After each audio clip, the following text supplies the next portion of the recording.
जी अस्सलाम वालेकुम। हो सुनाओ की हाल? ठीक ठाक हो? ज़बरदस्त हो? सैटलमेंट हो? सुनाओ की हाल तुहाडा? किस तरह तुहाडे कोरोना डेज़ किस तरह जा रहे? किस तरह टाइम तुहाडा गुजरिया? होर सरगर्मियां दा की हाल? की कर रहे हो अजकल तुसीं? ते पहले गौरमेंट ने कल कीता सी थोड़ा जिहा, यानी कि कुछ भी दुकानां खुल्लणगियां, इलैक्ट्रॉनिक्स दीयां दुकानां, दूसरियां जड़ियां है ने अद्वियात दे रिलेटेड दूसरियां दुकानां होर, और इस तो इलावा दर्जियां दीयां दुकानां, कपड़े दी दुकानां, ये थोड़ा ना चंद यानी कि 5-6 किस्म दी दुकानां जिहड़ी खोलण दी गौरमेंट ने इजाज़त दित्ती सी। तो उस तो बाद लोगों का फिर यानी कि बहुत ज़्यादा फेरा तोरा शुरू हो गया। फिर लोग फिरन तुर लग पे। उस तो बाद गौरमेंट ने फिर 2 हफ्ते के लाकडाउन का ऐलान करता। तो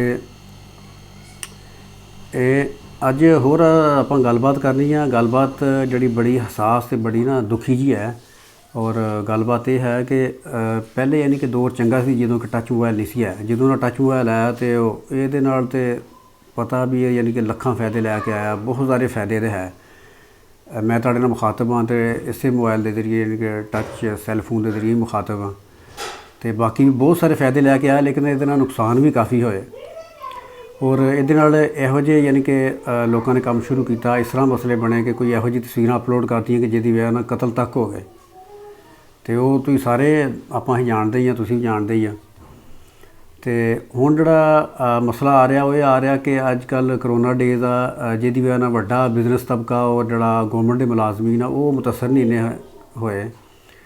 तो जिहदे नाल दूसरे बेचारे दिहाड़ीदार तबका, जिहड़ा मजदूर तबका, वो बहुत ज़्यादा मुतासर हो गया। फिर गौरमेंट ने ऐलान किया कि इन्हों 12,000 रुपया ना दिता जाएगा। तो वो 12,000 रुपया दे रही है गौरमेंट। अजकल राशन दिता जा रहा, जी हम बुनियादी ज़रूरियात दी चीज़ां ने,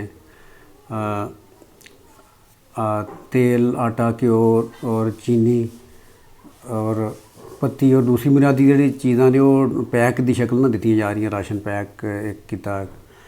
तो मसला यह आ रहा कि अज तो जदों उन्होंने यानी कि देंदे ने, खिदमत कई इदारे कर रहे हैं, होर इदारे भी गौरमेंट तो इलावा भी कई लोग कर रहे हैं। तो वो जदों देंदे ने तो उसकी तस्वीर या वीडियो बना ली जाती है, जिहड़ी कि बहुत ही नहायत बुरी बात है। यानी कि एक तो बंदा पहलां फसिया, पहलां बेचारा एक मजबूर है, उतों होर मजबूर हो जाता जदों कि तस्वीर या वीडियो जिहड़ी सोशल मीडिया पर जाती है। तो जदों सोशल मीडिया पर जाती है, यानी कि फेसबुक या यूट्यूब के उत्ते जदों कोई ना कोई तस्वीर या वीडियो अपलोड होती है, तो बाद 1% भी चांस तुसीं नहीं कह सकते कि 1% भी रिस्क नहीं लै सकते कि वो अगे ना जाए। उन्होंने डिलीट बाद कर दो, डिलीट नहीं करती वो। जो तुसीं करती तो शेयर हो जाती, शेयर करके तो हज़ारां लखां लोगों तक पहुँच गई। और एक काम बड़ा 1 मिनट के अंदर ही होंदा, यानी कि ये वक्फा नहीं, कोई ज़रूरत नहीं, यानी कि कोई टाइम नहीं बिल्कुल लगता। तो इस वास्ते कुछ ख्याल करो बिल्कुल। मैं क्योंकि ये भी सोशल मीडिया पर वीडियो जानी, इस वास्ते मुहतात बड़ी गलबात कर रहे हैं, मुहतात हो गए। तो वरना कहने बहुत कुछ है, यानी कि इस बारे ख्याल किया जाए कि बिल्कुल किसी की इज्जत नफ्स जी मजरू ना की जाए। तुसीं किसी की इज्जत नफ्स जी वो तुसीं मजरू करते हो ना। एक जड़ा कि बंदा यानी कि कोई बंदा है वो वैसे बेचारा जड़ा अच्छे दिन हो तो वैसे लाख रुपया दो, लाख रुपया भी दो, 10,000 की बजाय 1,000 की बदले लाख रुपया भी दो, तो नहीं कभी भी लेगा, कभी नहीं लेगा। यानी कि अगर मजबूरी की शक्ल ना हो कैमरे के सामने, तो जदों कि मजबूर है बेचारा कोई बंदा, तो फिर वो बेचारा 1,000 रुपया भी लैन मजबूर हो के वो 1,000 रुपया भी लैन तैयार होंदा। तो इस वास्ते किसी की मजबूरी तो फ़ायदा ना उठाया जाए। और यदा यानी कि वीडियो और तस्वीर का मिसयूज़ ना किया जाए, बिल्कुल ना ली जाए, बिल्कुल तस्वीर खिंची ना जाए। इहो जी यानी कि खिदमत सही नहीं है, बिल्कुल इंतहाई घटिया हरकत है। इहो जी खिदमत का की फ़ायदा भी जी तस्वीर वास्ते, जी कि तस्वीर वास्ते और वीडियो वास्ते जी खिदमत की है, पब्लिसिटी वास्ते जी ना खिदमत की है। तुसीं अल्लाह दी राह देना और यदा अल्लाह नहीं तुहानूं अजर देना। तो बाकी गलबात यह है भी कई बेचारे इहो जे सफैदपोश इहो जे भी बिल्कुल घराने है जिहड़े कि बिल्कुल इस वास्ते नहीं सिर्फ गए कि उन्होंने वीडियो या तस्वीर जी वो आएगी। बाकी गौरमेंट अगर वेरीफिकेशन वास्ते अपनी तस्वीर लेंदी है तो वो सोशल मीडिया पर बिल्कुल उन्होंने अपलोड नहीं करती, वो ठीक है। वो क्योंकि वेरीफिकेशन वास्ते लेंदी है, वो अलहदा एक प्रोसैस है, वो कोई मसला नहीं।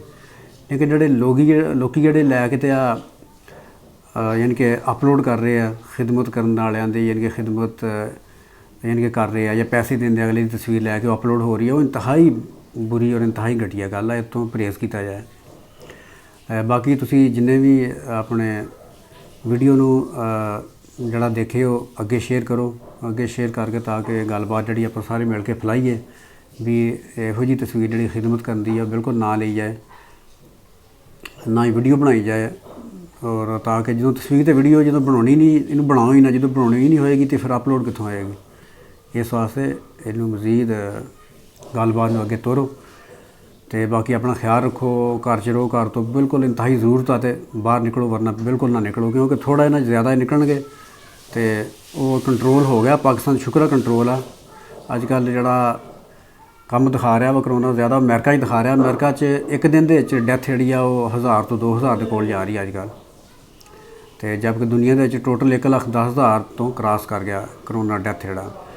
ਅਤੇ ਪਾਕਿਸਤਾਨ ਸ਼ੁਕਰ ਆ ਹਜੇ 100 ਦੇ ਕੋਲ ਹੈ ਨੇ, ਅਤੇ ਇਸ ਵਾਸਤੇ ਵੀ ਇੱਥੇ ਹੀ ਰਹਿਣ ਬਿਹਤਰ। ਅਤੇ ਫਿਰ ਅਗਲੀ ਵੀਡੀਓ 'ਚ ਦੁਬਾਰਾ ਮਿਲਾਂਗੇ। ਓਕੇ ਜੀ, ਰੱਬ ਰਾਖਾ।